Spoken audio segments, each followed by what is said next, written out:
Hello guys, welcome to Boost Study. अब हम देखेंगे मिश्रण पदार्थ तथा मिश्र धातु से बनने वाले महत्वपूर्ण क्वेश्चन जो कि एग्जाम में बार बार आते हैं। इसके पहले हमने देखा था मिश्रण और पदार्थ को हमने विस्तृत में जाना था। अगर वो वीडियो आपने नहीं देखा है तो उसको आप देख सकते हैं, डिस्क्रिप्शन में लिंक दी गई है। देखते हैं पहला क्वेश्चन क्या होता है। पीतल मुख्य रूप से किन धातुओं का मिश्रण है? ऑप्शन ए दिया है तांबा और टीन, ऑप्शन बी तांबा और जस्ता या जिंक, ऑप्शन सी टीन और जिंक, ऑप्शन डी टीन और आयरन। तो इसको याद रखने की क्या ट्रिक हो है? एकदम फनी ट्रिक है, पिताजी। तो इसको याद कैसे रखते थे? पिताजी के हिसाब से, पिताजी। अब ये क्या हो गया पिताजी से? पी से हो गया पीतल, ता से हो गया तांबा और जी से हो गया जिंक या फिर जस्ता। तो ये हमारा आंसर क्या हो जाएगा? तांबा और जिंक, मतलब ऑप्शन बी हमारा राइट आंसर हो जाएगा। देखेंगे नेक्स्ट क्वेश्चन। दूध डैश के अंतर्गत आता है?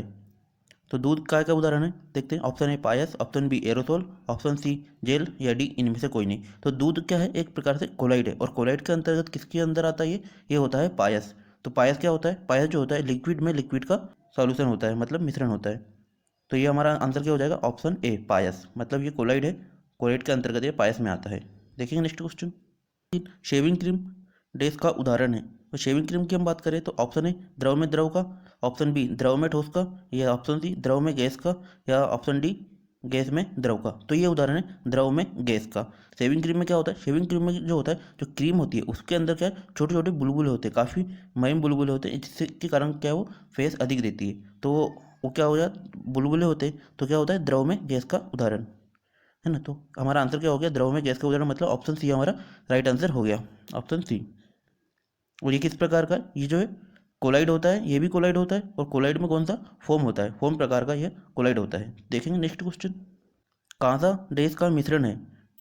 मतलब कांसा किन किन धातुओं से मिलकर बना होता है? ऑप्शन है तांबा और जिंक, ऑप्शन बी जिंक और टीन, ऑप्शन सी निकल और टीन, या डी तांबा और टीन। तो कांसा किससे मिलकर बना होता है? इसकी भी एक फनी ट्रिक है, कांता अंटी। मतलब कांता अंटी, कांता क्या महिलाओं का नाम होता है, तो हम किसी भी महिला को क्या बोलते हैं? अंटी। तो कांता अंटी क्या बोलेंगे? कांता अंटी।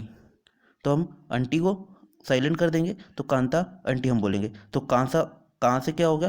कांसा हो गया, ता से हो गया तांबा, और टी से हो गया टीन, मतलब तांबा और टीन से मिलकर बना होता है। तो आंसर हमारा क्या हो जाएगा? ऑप्शन डी हमारा राइट आंसर हो जाएगा। तो देखेंगे नेक्स्ट क्वेश्चन।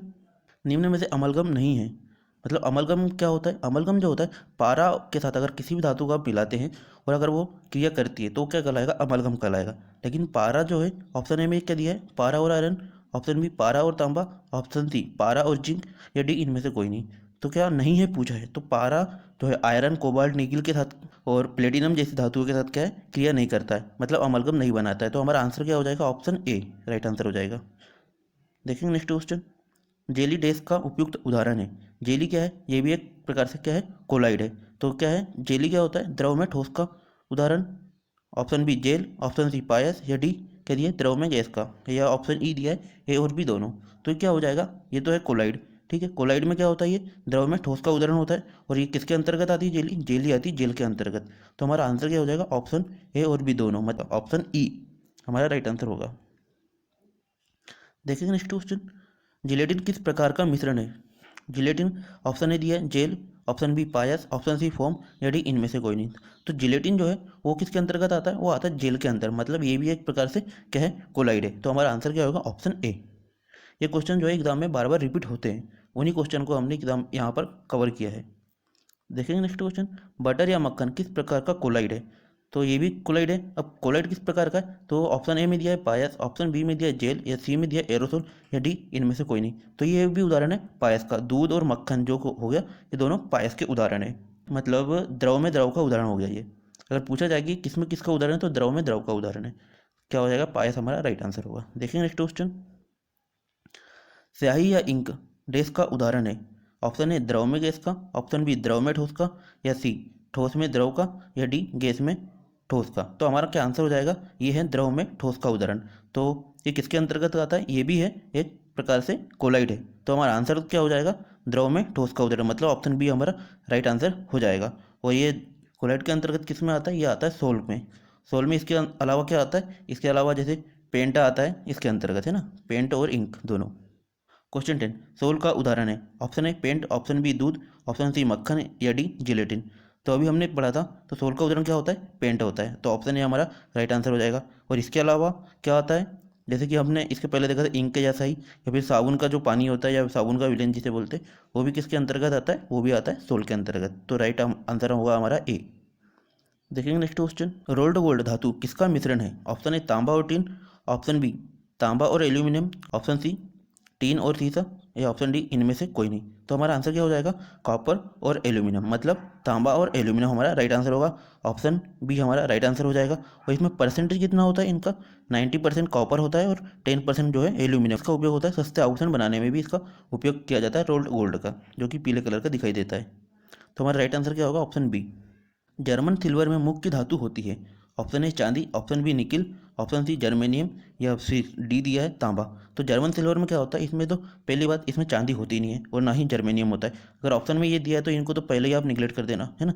तो जर्मन को याद कैसे रखते हैं, जर्मन सिल्वर में कु जन नी, कु से क्या होता है, कॉपर का सी यू होता है, जिंक का जेड एन होता है, और निकिल का क्या होता है, एन आई होता है। तो कु जन नी से आप इसको याद रख सकते हैं ना। तो ये हमारा आंसर क्या हो जाएगा, कॉपर इसमें मेन मुख्य भूमिका होता है, मतलब कॉपर की जो परसेंटेज है इसमें सबसे ज़्यादा होती है। और वो परसेंटेज कितनी होती है, वो होती है 60% होता है कॉपर। 60% क्या होता है, कॉपर होता है। और बाकी जो है निकिल और ये जिंक वो होते हैं 20% होते हैं। तो देखेंगे नेक्स्ट क्वेश्चन, गन मेटल में मिश्र धातुएं होती है?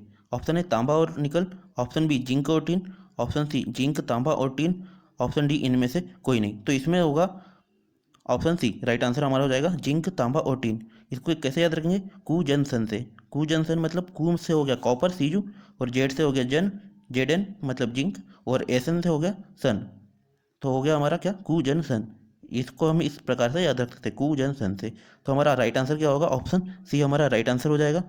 इसमें परसेंटेज कितनी होती है, इसमें तो कॉपर होता है वो होता है 90%, और जिंक होता है 2%, और टीन जो होता है वो 8% होता है। तो देखेंगे नेक्स्ट क्वेश्चन, सिक्का बनाने में किस धातु का उपयोग किया जाता है?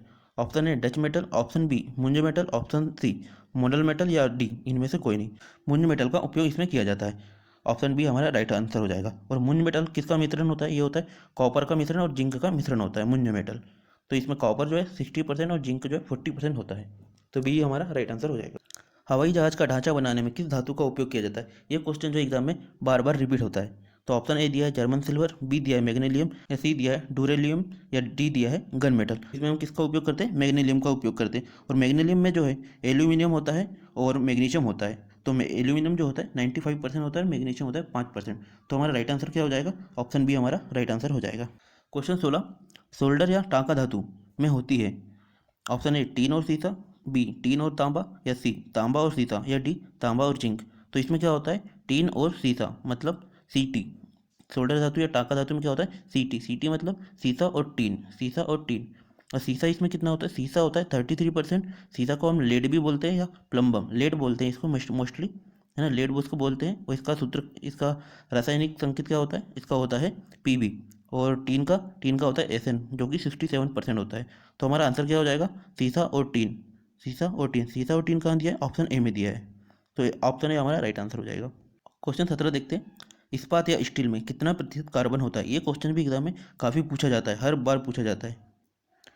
तो हमारा ऑप्शन ए दिया है 1 से 5%, या बी 10 से 15%, या सी 0.1 से 1.5%, या डी से 2.5%। तो ये कार्बन कितना होता है, इसमें कार्बन होता है 0.1 से 1.5% होता है। और कार्बन क्यों मिलाते हैं, हार्डनेस बढ़ाने के लिए या कठोरता बढ़ाने के लिए। तो ऑप्शन सी हमारा राइट आंसर हो जाएगा। निम्न में से अमलगम बनाती है, अमलगम कौन सी धातु बनाती है? लोहा तो नहीं बनाती, हमने पहले देखा था। ऑप्शन बी में दिया है प्लेटिनम, सी में दिया है निकेल, या डी में दिया है टंगस्टन, ये ई इनमें से कोई नहीं। तो जो होता है लोहा, प्लेटिनम, निकेल, टंगस्टन, और इसके अलावा जो कोबाल्ट होता है, ये पांचों धातुएं जो अमलगम नहीं बनाती, मतलब जो है पारे से क्रिया नहीं करती। तो पारे से क्रिया करती है वो क्या बनाती है, अमलगम। तो हमारा राइट आंसर क्या होगा, इनमें से कोई नहीं। हमारा आंसर क्या हो जाएगा, ऑप्शन ई। अब इन सबको क्वेश्चन ऑप्शन में लेने का क्या मतलब था, ताकि हम ये जान सकें कि अमलगम कौन कौन सी धातु नहीं बनाती है। तो इसके अलावा जो कोबाल्ट भी नहीं बनाती। ये चार धातु है, मतलब लोहा, प्लेटिनम, लोहा मतलब आयरन, प्लेटिनम, निकेल, टंगस्टन और कोबाल्ट, ये पांचों धातुएं जो है अमलगम नहीं बनाती। डेल्टा मेटल मिश्रण होता है? ऑप्शन ए तांबा, आयरन और जिंक का, ऑप्शन बी निकल और तांबा का, ऑप्शन सी तांबा, जिंक और निकल का, या ऑप्शन डी इनमें से कोई नहीं। तो ये होता है कॉपर, जिंक और आयरन का। तो हमारा आंसर क्या हो जाएगा, ऑप्शन ए हमारा राइट आंसर हो जाएगा। नहीं, तांबा, आयरन और जिंक इनका ये मिश्रण होता है। और इसका उपयोग कहाँ किया जाता है? जहाज के जो पंखे होते हैं उसको बनाने में इसका उपयोग किया जाता है, डेल्टा मेटल का। देखिए नेक्स्ट क्वेश्चन, झूठा सोना या मूर्खों का सोना किसे कहा जाता है? ये क्वेश्चन भी एग्जाम में मल्टीपल टाइम पूछा गया है। तो ऑप्शन ए में दिया है आयरन क्लोराइड, ऑप्शन बी में दिया है आयरन सल्फाइड, या सी में दिया है रोल्ड गोल्ड। ये इनमें से कोई नहीं। तो क्या होगा हमारा आंसर? ऑप्शन बी हमारा राइट आंसर होगा। तो इसको आयरन सल्फाइड को जो है आयरन पायराइड भी कहते हैं। तो इसका रासायनिक सूत्र क्या होता है? इसका रासायनिक सूत्र होता है Fe2 होता है इसका रासायनिक सूत्र, है ना, ये याद रखना है। तो ये क्वेश्चन जो एग्जाम में मल्टीपल टाइम पूछे जाते हैं। अगर इसके पहले जो हमने जिसमें मिश्रण को हमने अच्छे से समझाया था, अगर आपने वो वीडियो नहीं देखा था वो वीडियो भी देख सकते हैं। तो अगर वीडियो आपको पसंद आया हो तो वीडियो को लाइक करें, और अगर चैनल को अभी तक सब्सक्राइब नहीं किया तो आप चैनल को सब्सक्राइब कीजिए।